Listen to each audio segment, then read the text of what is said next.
விஷமில்லாத காய்கறிகள் கேரள மக்களுக்கு கிடைக்க வேண்டும் என்ற நோக்கத்தில்தான் தமிழக காய்கறிகளுக்கு தடை விதிக்க தீர்மானிக்கப்பட்டதாக கேரள மாநிலம் தேவிகுளம் தொகுதி சட்டப்பேரவை உறுப்பினர் ராஜேந்திரன் தெரிவித்திருக்கிறார். இது தொடர்பாக புதிய தலைமுறைக்கு பேட்டியளித்த அவர், விஷமில்லாத காய்கறிகளை கேரளா மட்டுமின்றி தமிழக மக்களும் பயன்படுத்தும் வகையில் தேவையான நடவடிக்கைகளை தமிழக அரசு எடுக்க வேண்டும் என்று கேட்டுக்கொண்டார். எந்த மாநிலத்தில் இருந்தும் உணவுப் பொருட்கள் கேரளாவுக்கு வரக்கூடாது அப்படின்னு சொல்கிறதுக்கோ தடை விதிக்கிறதுக்கோ எந்த ரைட்டும் இருக்கிறதா நான் நினைக்கல.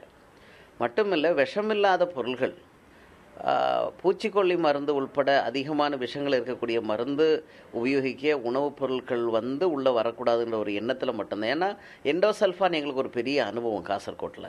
அது இடுக்கி டிஸ்ட்ரிக்ட்லையும் கேன்சரு, கிட்னி இந்த மாதிரி நோயாளிகள் கூடுதல் வராங்க. அப்போ இந்த ஒரு எண்ணத்தில் மட்டும்தான் நல்ல உணவுப் பொருட்கள் கிடைக்கணும், உணவு தானியங்கள் கிடைக்கணும், காய்கறிகள் கிடைக்கணும்னு கவர்மெண்ட் நினைக்குது.